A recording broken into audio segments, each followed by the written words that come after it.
Hello there again. What a great company it always has been and will be here on PM Express with me, Blessed Ogas. We walk the journey again of what a day it has been for many aspirants who've thrown their hearts in the ring for the Council of State elections. It's been happening all across the country, all 16 regions, and we're beginning to look at the outcomes and expectations for these 16 representatives who will be serving on the council. But let's give you a sense, first of all, of what the Council of State represents, because many of you would have to be educated on that. We've spoken at length about the Council of State today, but if you take a look at Article 92 of the 1992 Constitution, clearly the functions of the Council of State has been spelled out. Take a look at this. Provide guidance.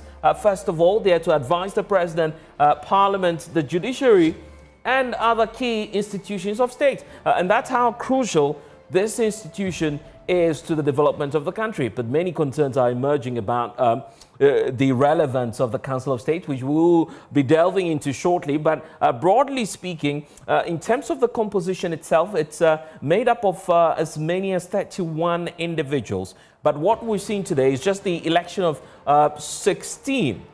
16 because this is a constitutional threshold asking for representation from across the country. We have 16 regions. It used to be 10, now we've moved to 16. So obviously the constitutional adjustments will be made. 4 provisions for 16 persons who will be coming from all regions that make up the country. And so that's the first set of composition in terms of the representation at the Council of State level. Beyond that as well, this is what you need to know about. The President equally has a say in the composition, and many argue that ultimately this is someone who has the biggest influence on the Council of State, a reason for which many are raising concerns even about the composition and possibly some of the changes that ought to be happening. But let me give you a sense of what the President has in terms of the powers and appointments to the Council of State. 11 in all in terms of government appointees. Beyond that, the President equally has 3 more additional slots, making it 14 in all for the President. Because these 3 that I'm talking about are supposed to be appointees who would be chosen now in consultation with Parliament. And that's because the composition also allows for the appointment of persons who have once served as the Chief Justice of the Republic, the former IGP or CDS, I should say. And all these individuals have a wealth of experience that will, of course, help in the guidance and advice to the President. The reason for which in all, if you're taking a look at this, that will be bringing the presidential nominations to 14, except for 1 slot, which is for the President of the National House of Chiefs, because the chiefs are represented even at the Council of State level. So take a look at this. 14 members in all out of the 31 in number for the President, making up 45% of the total number of appointees that the President has some level of influence over in terms of the composition of the Council of State. But this is where the concern is, because if you take a look at the numbers, what's happening today in terms of the 16 regional representation, very often we have the political parties infiltrating that process. So yeah, it goes without saying that if you're just looking at 16 plus, that will be bringing the number way up to somewhere around 30, obviously. So the President still has a maximum influence. If indeed at the regional level you have party representatives or some of the assigns scaling up and winning those elections, because clearly the Constitution hasn't set a bar in terms of persons who may want to be elected at the regional representative level for the Council of State. But it ought to be a non-partisan process, a reason for which you may not overtly find a political party sponsoring candidates, but obviously they have an interest in there, I tell you. Look at this. The tenure in all for these 16 persons who have been elected today will have the opportunity to serve alongside the President. So until the 7th of January 2030, right? I believe so. 2028, 2029, I should say, because going by the next 4-year tenure calculation and when it expires, we're looking at January 7, 2029. That is exactly when you would have all these individuals and their tenure expire as members of the Council of State. So moving forward in the coming days, they will play a crucial role. Take a look at this. The governor of the Bank of Ghana, as we know, has gone on retirement. There's an acting one. Dr. Siama's appointment and confirmation eventually would have to come through these individuals, because they would have to provide some level of guidance, shape the president's thoughts on the appointment or otherwise, even in terms of removal. I'll be showing that to you shortly. Of the Bank of Ghana and their deputies, you have the Chief Justice, the Supreme Court Justices. That advice will also be provided by the Council of State. Then you have the IGP nomination or perhaps appointment, and then that of the chairpersons of the Electoral Commission. So that's how crucial the Council of State's advice will be, because they would have input in all of these issues, advising the president also on pardons, on diplomatic representatives, and look at this critical point, point 3, the removal of certain public officials, which is already gathering a lot of public discourse on petitions already before the president on the removal of the EC chairpersons. There are more, some say, would come, which is going to inform a crucial role that the Council of State would have to provide. So that's a sense of what is likely to happen and what these individuals, 16 of them, that will be forming eventually the 31-member Council of State, would have to do. But in terms of the Supreme Court's pronouncement, it always comes back into the conversation anytime we're talking about the Council of State. Mind you, the president, as I indicated from the beginning, would have to be shaped, guided by, quote, the advice of the Council of State. But is the president bound by this advice that this group of individuals would have to give? And the pronouncement or the verdict is out. The Supreme Court itself says this, that while the president is required to seek the Council of State's advice on certain matters, guess what? He or she is, quote, not bound to follow that. And that's why many are asking if this whole exercise of the Council of State election, subsequent appointment, outcomes, and expectations is even anything to work with. But tonight, we delve into the matters and find some answers. Plus, we speak to individuals who've made it successfully to represent their regions at the Council of State level. What's their plan going forward? We'll explore all of that here on PM Express, brought to you by Syntex Tank, Pepsodent Cavity Fighter, and also the Academic Times. Be my guest. We'll be back.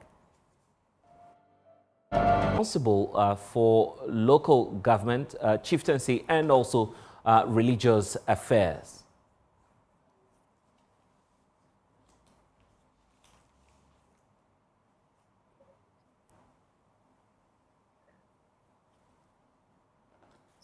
Apologies there for the technical glitch, but PM Express is brought to you proudly by Syntex Tanks. It is strong, it is tough. Also by Academic Times and also the Pepsodent Cavity Fighter toothpaste. And don't forget as well to know that you need reliability in terms of your tanks and storage.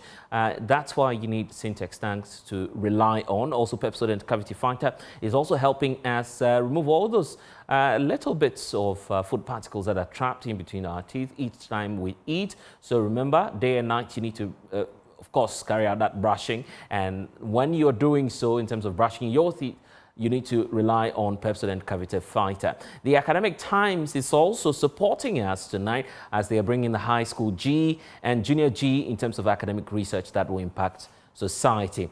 So don't forget to always be on the lookout for that.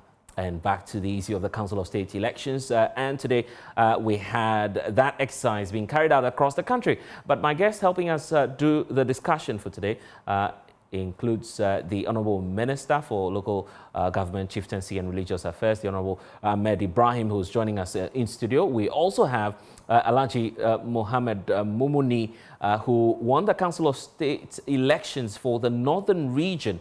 Gabriel Atukle Kwamiga Tanko also won the elections in the Volta region. So I guess it's a good time to just check out the excitement and how all of these candidates are feeling now, knowing that they will be representing their region on the Council of State. Let me start off with you, Ibrahim Tanko, since you're joining us via Zoom from the Volta region now, I believe. Congratulations are in order. But first of all, how are you feeling now, knowing that indeed you won majority of the votes for today? Yes, a very good evening to you and our cherished viewers across the country. Gabriel Kwamiga Tanko, I feel so excited. I am humbled. The delegates have decided. The region has decided. I must say, I commend God in heaven for everything. Yeah. Indeed. But let's look at the exercise, for instance. In the Volta region, at some point, some of your contenders also raised concerns, for instance, about the exercise, the fact that they claimed it wasn't as fair, it wasn't a playing field for everyone to contest. Do you feel that you had some advantages, perhaps being associated to the governing party, the NDC? No, not at all. That is not it. I remember clearly when nominations were opened for people to file to contest the elections. We all had equal opportunity. I had same opportunity. I combed all over 18 assemblies throughout the whole region. I touched base with the various deciders of this election. These are our cherished delegates. I sent to them my message of hope. I made it clear to them, Volta possesses about 60% of Ghana's resources. I need them to be able to, as it were, consider me as their choice, at least partner private donors all over the world to develop the region. I believe this conviction was clear. They believed in me and then, as it were, decided to vote for me. So it will be, forgive me to say, misplaced for anybody to think that the election process was in the favor of somebody. Not at all. That wasn't the case. The process in ISA has been very peaceful and fair, and you can equally confirm from other contestants. We are 13 in number, so I don't see why one person may want to make it look like the process has not been fair. What level of cordiality are you enjoying now, or support from all these 12 other candidates who failed to secure the constitutional number that would make them the eventual winner? At least you have won. You would have to work with all these individuals in moving the agenda of the Volta region forward. What level of support are you enjoying from them? What messages have you received from them so far? Right after the declaration, you realize that almost every aspirant came to me, congratulated me, and we touched base with each other. We even agreed that right after here, it's not only going to end there. We'll come together. Of course, you realize that out of these aspirants, some have so many expertise in their various respective field. So personally, I had agreed with them that, look, I was going to touch base with them and see how best we would all support the region to become autonomous. Yeah. You are relatively a young man, if I must use that description. There's the question as to the notion about the Council of State's position, very often reserved for the elderly. Do you have any agenda on how you intend to perhaps shape the conversation when you meet the other representatives, who, some of them who would be appointed by the president? Do you have any plans of how you intend to engage them, knowing that you may be challenged in terms of age? I'm not sure if experience. Yeah. Anyway, you would agree with me that Article 89 of our Constitution that make provisions for Council of State has been clear. If you look at the provisions, no age factor has been put there. So far as you qualify to contest, your liberty to contest and represent your region on the council.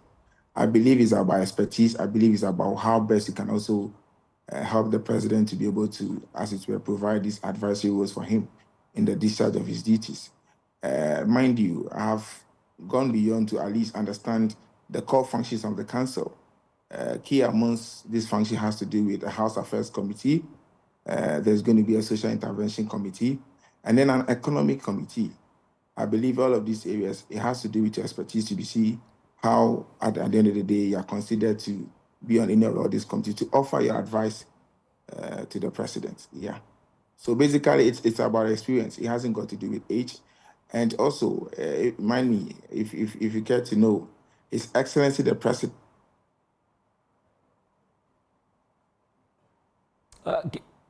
Gabriel, we seem to have lost you there in terms of connection, but of course we'll definitely rework the lines and see if we can establish. Yeah, Gabriel, apologies, we lost you briefly. You are just about landing on the point. If you could just take that for us again.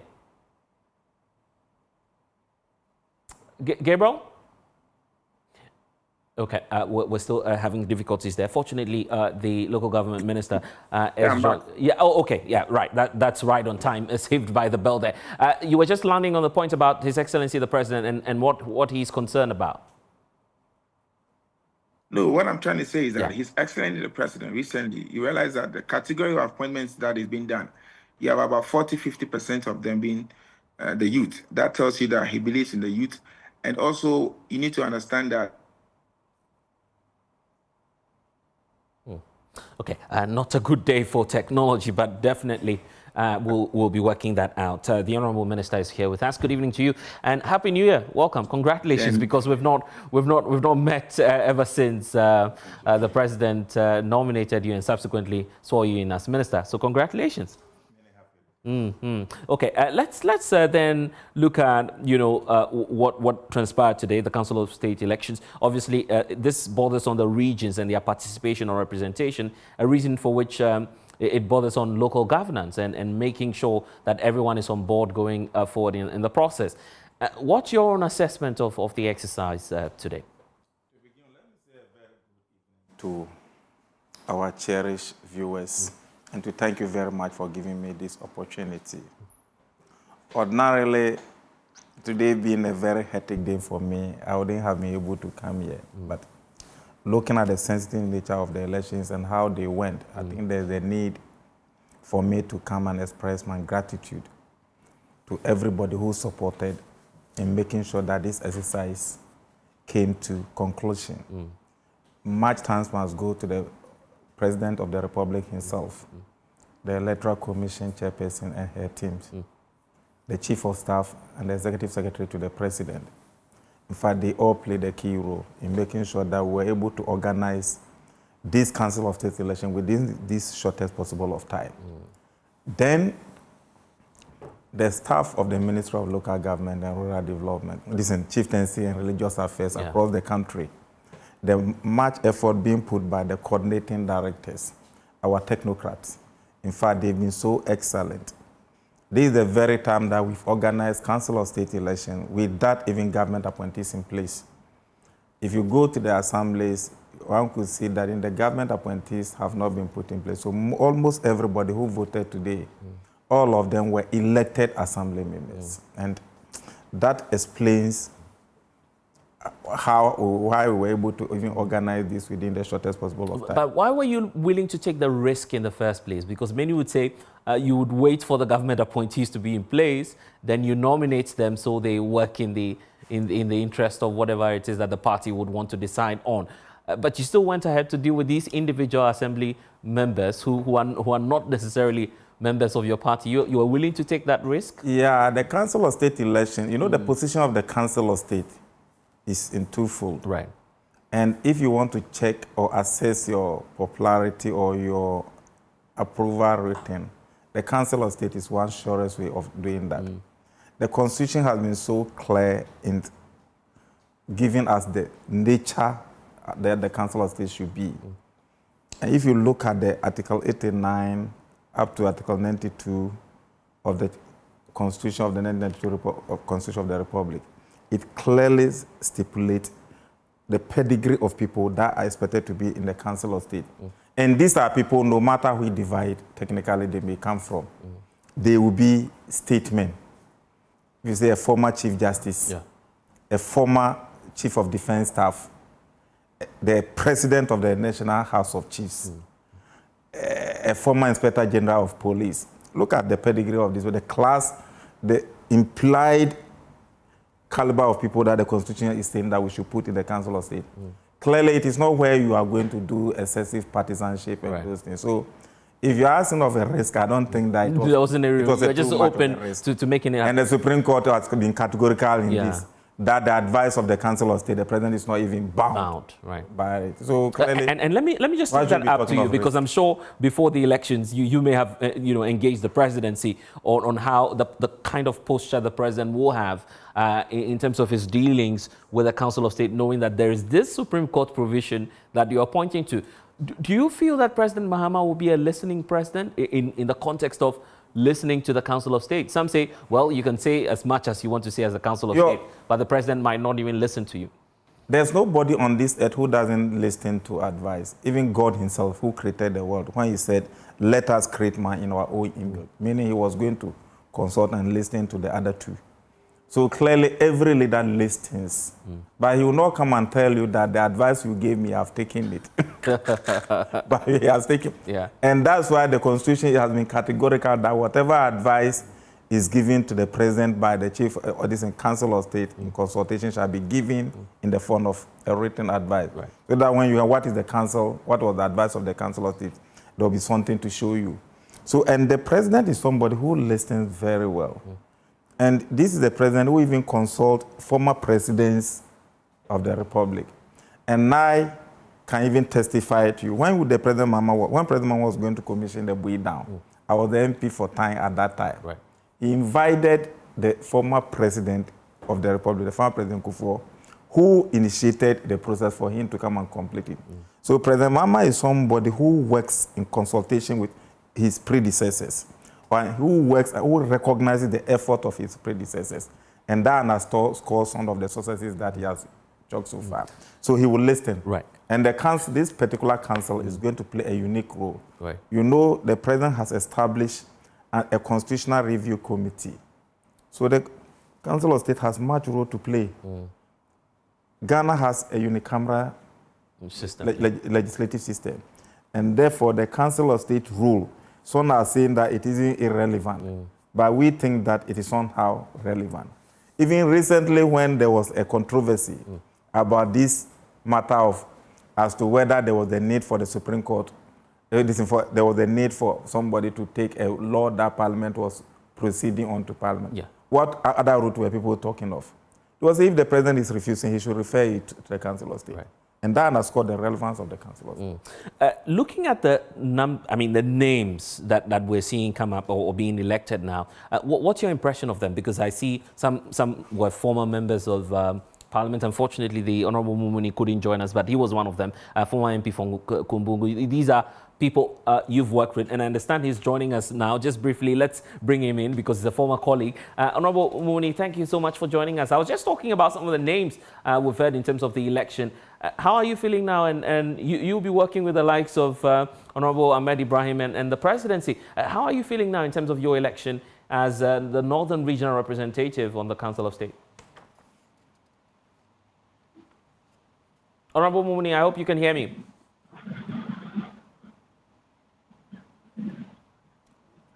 If you can hear me, I was just asking about your impression about today's exercise, sir. If Gabriel is there, let's see if we can also get back to Gabriel to just round off on the point. Gabriel, you're just pointing out earlier about the expectations going forward, but I'm also interested in asking you about what's on the heart of the president. The president has disclosed clearly that the Volta region is key on his agenda. How are you going to be shaping that up in terms of laying out the priority areas for the president as well? Hello. Yes, Gabriel. Take it again. Honorable Muni, yes, I was okay. Now it's Honorable Muni. I was just asking about your impression for today. Unfortunately, I'm not getting it clear at all. Right. The lady was talking to me very clear, but I'm not getting you at all. Yeah. I'm asking once more. Let me try. I'm just asking about your impression for today and what your expectation is going forward. You're asking me about your expectations now that you've been elected, your expectations going forward. Oh, yeah. Well, my expectation going forward really is that I want to be able to get to the council and make an impact. Because along the way, I have performed various roles. I've been an assembly member, I've been a presiding member, I've been a member of parliament on 3 occasions. I've been a cabinet minister twice, and I believe that I have gathered some very important, experience that I want to bring to bear on the work of the Council of State to uphold and enhance its capacity and quality. And very often, when the conversation about the Council of State comes up, the feeling is you've lost relevance and that you can advise the president, but he may want to take it or otherwise. What's your own thoughts, since you are also a former member of parliament and a former minister, on that ruling that was given by the Supreme Court, and how successive presidents can take that the advice from the Council of State? Yeah, I really would have been happier if I could get you much more clearly. I'm not getting you extremely. I'm just guessing as to what you are asking, but I'm not getting you very clear. I'm asking about the adversarial role of the Council of State and the fact that the president may choose to or not in terms of accepting or listening to the advice from the Council of State. I'm asking about your take on that, sir. Well, I really wish I could do justice to this program, but okay, I'm definitely. Not a good day for us then. But Gabriel, you are still with us. Gabriel, let me just take your thoughts on that. I was talking about the president's priority in the Volta region. Your plan and strategy in terms of laying out these concerns, before the president, and how you want him to approach the Volta region. Thank you. His Excellency the President has been very clear on the fact that the Volta region is also going to have its fair share of the national cake. So it's imperative we leverage on that to ensure that there is equal access to development across the whole region. And by that, you mean to say, and I've seen your write-up, which you lay out some strategies in terms of the priority areas for you. Job creation, the youth, you say, should be paramount. What's in there in terms of the document that you intend to present before the council when it's fully set up? I have always maintained that Volta region has about 60% of Ghana's resources. And as a young man that have worked in the civil service, as a young man that has trained under what we call a public-private partnership, as a young man that believes that we can partner with private donors across the group to develop our region. Yeah. Okay. Is there any message for the people of the Volta region, as we wrap up with you, on what they should expect in terms of your leadership, the kind of influence you would bring to bear on the region? First of all, I would want to say a very big thank you to the Electoral Commission. I would want to also thank the police service. I would also want to thank the regional leadership of our party. And then to our people, to our cherished electorates who, as it were, having had the conviction of my message, have granted me this victory. I would want to say that, yes, of course, just as I said, I have had all the experience all these years to partner with the private sectors all over Ghana and see how best we can make Volta region autonomous. Yeah. Okay, grateful. And indeed, of course, this will not be the last of it. Gabriel, I'm sure we'll reconnect and have a lengthier conversation, but thank you for joining us. And Honorable, these are some of the individuals that we're beginning to see in terms of the names come up. I was just pointing out to the names that we're hearing of. Your impression, first of all, about some of the people who've been elected today? So far, so good. That was my position in a way. And even at a certain point, I even had to advise some of the youth to make sure that we respect the implied meaning of the Constitution. Because when you talk of Council of State, you are going to advise President Mahmoud, right? Somebody who has been assembly member, MP, vice president, president, former president, returned president. He's gone through. He's gone through the mill. So this is the person you are going to advise. So if you don't take care, you yourself, you go and sit there, look at his face and be fumbling. Or you wouldn't know what to tell him. But we need people who have been tried and tested, who will be able to advise the president so that we don't get things wrong.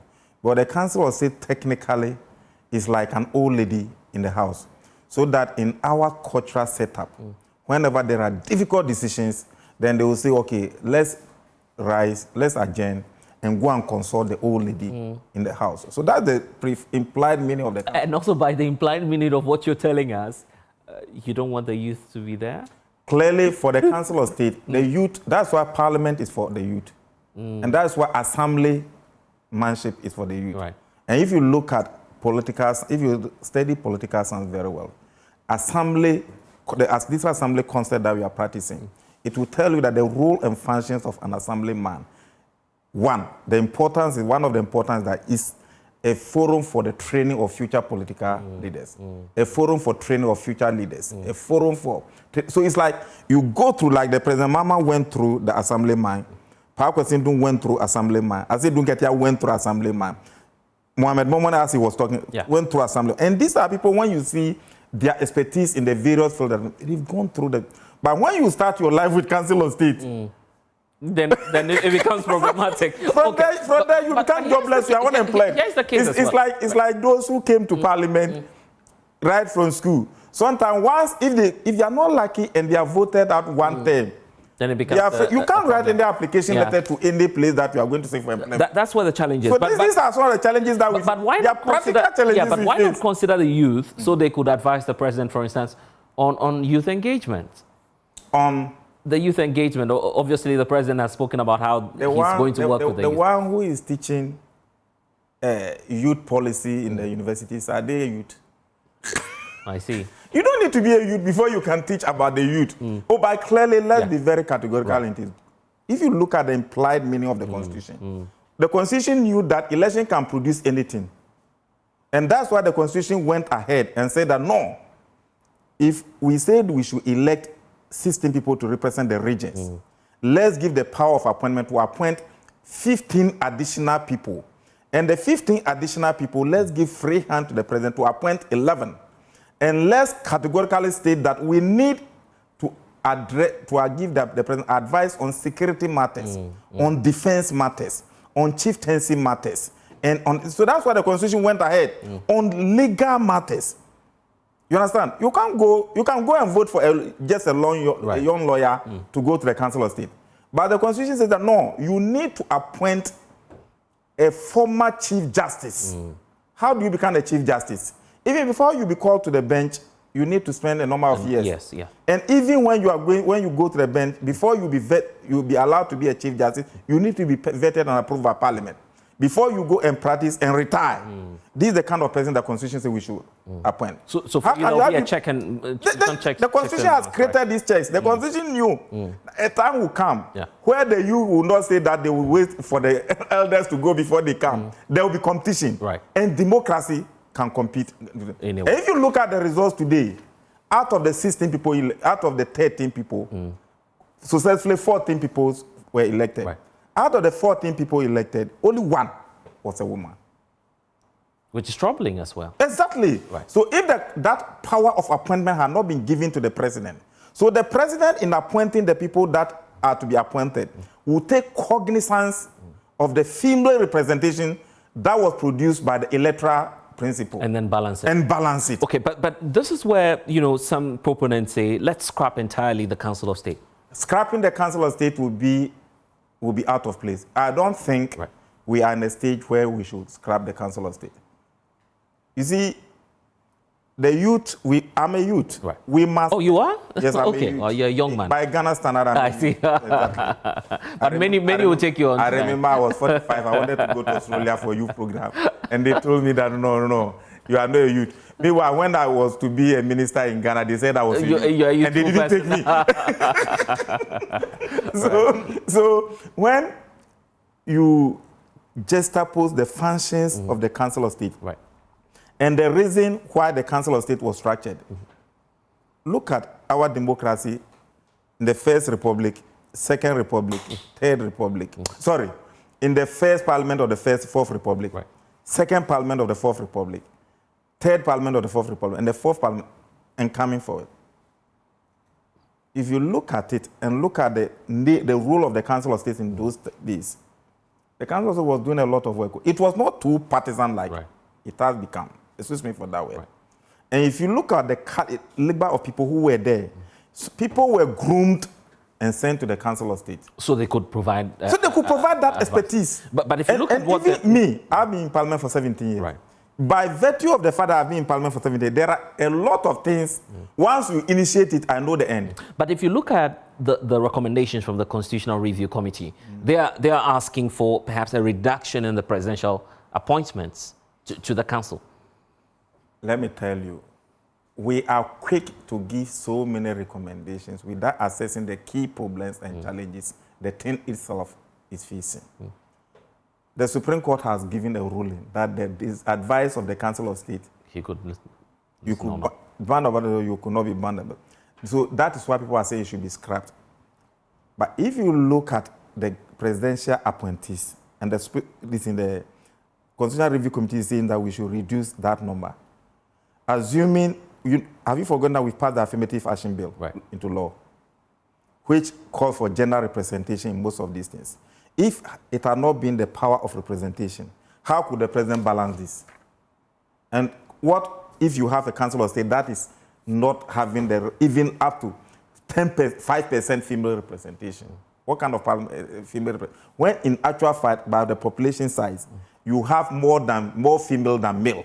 Then you go to the structure this in, and you have more male than female. What kind of impact are you going to make? So that power of representation, I think that it's called for it. But we must make sure, if you look at Northern region, I think today they will be happy. Electing a constitutional lawyer into the Council of State, not appointed, he's elected. You know, Mohamed Mamani is a Supreme Court material. When he was in Parliament, whenever he came to, as a minister, whenever he came to Parliament to answer questions, nobody, even asking supplementary questions became a problem. Because he had control, he was like an atete. They are in charge of their stuff. They don't just talk. He's like Matiamidu, excuse me for that word. They don't just talk, but when they are talking, they are in charge of their stuff.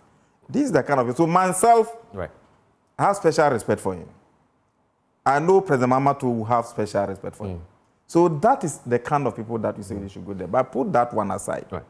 Assuming you have 31 capacity house occupied by such caliber of people, a house seated by defense capos, security capos, legal luminaries, and they are to advise the president. How can Ghana get it wrong? Okay, we need to take a break. We get it wrong? We need to take a break, but before we do that, I want us to close the chapter on this. 14, you confirmed to us, is the total number of successful elections today. 2 outstanding. One there was a tie. Yeah, one there was a tie, and then the Ashanti region case where there's the chaos. Do you have plans to reconstitute that and rerun the process as quickly as possible? You know, because you're working with time, I believe. By the Constitution, once we have gotten the 14 out of 16, the remaining 2 will not be a problem. The president can go ahead and do his appointment. The Council of State can be properly constituted with that, the 2 vacancies. So you could wait? So as the Council of State, the president does his appointment, they are sworn in. Once they are sworn in, they can start proceedings. Then in due course, the 2 vacancies will be filled. That is. Do you have plans of, expediting the presidential nominations? Because so we can have a full complement. And do you have timelines that you're working with? Why were we in a hurry to organize the elections on the 11th of February when we knew we had not even done with the government appointees? This was the president who gave his promise that he had certain things to be done within 120 days. And he was to form his cabinet within 2 weeks after serving, which all these things he has complied. So this should not be an obstruction to the president forming his government, and therefore it will be done. As I speak to you, I know the president is already having his list to his chest. And once the people of Ghana have spoken, the elected ones are out, the appointed ones will be out, and the Council of State will proceed. And by Article 92, Clause 10, it says that a vacancy at the commencement of the Council of State should not bar the Council of State from meeting or carrying on their proceedings. So they will go about their proceedings nicely. Then in due course, the 2 vacancies. So roughly by the end of this month, we should be done? That would be too far. Oh, even before the end of the even by, I will not be surprised to say that by next week the president will go out. Don't we have a former chief of justice? We do, yeah. Don't we have the former IGP? Don't we have former chief of defense staff? Don't we have former inspector general of police? We have those people. How many are they? They are not many. The council, the president of the National House of Chiefs, how many of them do we have? He's only one. He's an automatic member. So it's like the appointment should not be any problem that you say. If you are able to organize election within 2 weeks and you say the appointment, you are going to use 3 weeks to do appointment, why should it? The president is in a hurry to form his government to reset, do the reset agenda. So that will not be. Well, so that's the confirmation you're getting that the president is in a hurry and will be carrying out the full composition of the Council of State within the shortest possible time. Within the shortest possible time. That reminds me of independence. But anyway, let's see what will happen. When we get back, Minister Ahmed is taking up a new post as the Minister for Local Government. What's the plan going forward and what will happen? What are we to expect in terms of policy going into the future? We'll tell you about that when we get back. Please stay. And thanks for staying with us here on PM Express, brought to you by Syntex Tank. It is tough, the Strong Academic Times Journal, and also the Pepsodent Cavity Fighter. The Honourable Mohammed, the Honourable Ahmed Ibrahim is with us here in studio. Honourable, I was just confusing you with Mohammed Mouni, but it's fine. Let's move forward now. And one of my mentors. One of your mentors, I see. Let's move on now and talk about what you're likely to do at the ministry. But even before that, I just want us to mop up some questions on the Council of State elections before we go. The point about the role now, you're giving us the indication that the composition will be done as in the shortest possible time. There are concerns about the confirmation of some nominations that have been done. For instance, the Council of State is supposed to advise on the selection of the deputy governors and the governor of the central bank. Two of them have resigned as of now or are going on retirement. How soon are we to expect a confirmation and also subsequent appointments of the deputies? That's why I told you. You see, as a minister, you are not supposed to take the wind out of the mouth of your boss. Right. The backstop with the president. Right. Yeah. But as we have done now, the Electoral Commission will take all the report from the various regions and then write a report and write to the office of the president. The office of the president will complete with the vacancies and call all of them and they will be sworn in. Once they are sworn in, they will start their work. And that lies with the within the preserve of the office of the president, not on the Minister of Local Government. The Minister of Local Government is just running errands on behalf of the Office of the President, facilitating as a bridge between the presidency and local government. Right. But in actual fact, the organizing of the election is the preserve of the Electoral Commission. Right. But we facilitate and serve as a bridge, and that is exactly what we have done. But once it's set, you're guaranteeing that our work is done. Right. I can tell you on authority that today our work is done. Right. What is left is for the Electoral Commission to collate the winners from the various regions, take it to the office of the president. Then the office of the president will do complete with the nominations, then call all of them to be sworn in. And once they are sworn in, then they start their work. The confirmation of the appointment that we are talking of is one of their functions. Okay. The approval of diplomatic personalities to represent Ghana in all the various missions abroad also is within the presence of the Council of State. So they have a lot of work to be done. And this is the early formative era of the government. Almost all countries, diplomats are going to be appointed from the various regions. People may be nominated with different or bad characters. It is the duty of the Council of State to be able to scrutinize those personalities and advise the president that this person may not be able to represent us in this country. This person may be a country. So every country has the person they want to represent them. Right. I was told that a country like maybe China, when you give them female, they will give you a female ambassador. I see. So all of these things. All of these diplomatic dynamics must be told the president. And speaking about nominations and subsequent appointments, you have also issued a statement communicating the setup of a committee that's now reviewing the nominees or eventually the district chief executives at the various local levels. That includes the chairperson of the party, Honorable Johnson Asiedu Nketia. I see the general secretary of the party also involved, and some other key personalities. How far have you gone in terms of getting the comprehensive full list that you'd be recommending to the president for approval? The problem is before my nomination, a system was in place authorizing all the constituencies to collect names of prospective applicants who wanted to be nominated or appointed as DCs and take them to the region for the regional vetting committee to vet and bring threat to national for appointment. But this process some way, somehow was abused. Right. So upon man approval, nomination and approval from Parliament, I didn't want to truncate that process, but I wanted to create another layer whereby proper scrutiny will take place. Done. I created 2 other layers. Right. And the 2 other layers that were created was to make sure that the right persons were selected from to represent the people. What did we do? The 333 processes was done. I didn't want to have confrontation with my party. I said, no problem, no problem. The appointment of MMDC is in the bosom of the president. Right. And therefore, the local government minister, you are going to be supervising the DCs on behalf of the president. Make sure that the right people are nominated. So that is why we said, okay, bring the 333 from the various regions. Then you scrutinize. Then once you give me the 333, I'm going to set up a 7-member intersectoral committee. Right. Who the party will be represented by the party chairman and the general secretary. Right. The office of the president will be represented by the presidential advisor on policy, right. Dr. Valerie Soya. Right. Then Parliament, being the legislative and the strongest wing, will also have a representative. Will also have 3 representatives. Right. So that every country, every person who document will appear, all the 3 wings will be there for me as a member. Myself, as a local government committee, as a local government minister, I extricated myself or recused myself from the committee. So is that process complete? That committee, in fact, we've collated all the 333 from the various regions. Right. The committee is about to sit tomorrow to do their preparatory meeting. Then beyond that, the 333, we send emissaries nationwide. To check them. To go and check.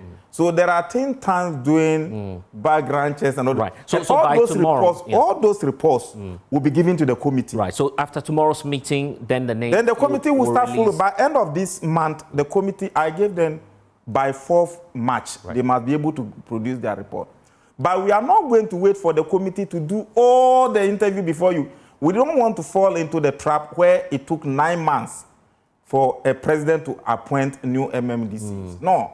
We want to establish or constitute all the district assemblies latest by end of this month. It is end of next month or something like that. So clearly, so as and when you have the names? As and when you have them, we just send them to the president. The president reserves the right to appoint whoever. At any time. But the president must be properly advised. Because we don't have all of the time, a brief touch on some of the issues. Will MMDCs eventually be elected or not as part of the constitutional reform? In a few seconds. That was the wish of the NDC. And looking at the numbers that have you forgotten the president has constituted a constitutional review committee to review the 1992 constitution? Will you be tabling? Yes, the wish of Ghanaians will be in that. And electing MMDCs was part of our manifesto. And we will go ahead to implement. I see. In the end, and in wrapping up, if Ghanaians see the local government ministry sector and chieftaincy issues and religious affairs at the end of this 4-year term of John Mahama, what would you want to be remembered for? Clearly, the opportunity President Mahama has given me, I don't think any local government minister has gotten it. People have seen the ministry as being big. But I think the president, having passed through the mill, has recognized the rightful destination of all the 3 entities: local governance, chieftaincy, and religious affairs. You know, before the advent of Europeans, governance was in the hand of chieftaincy.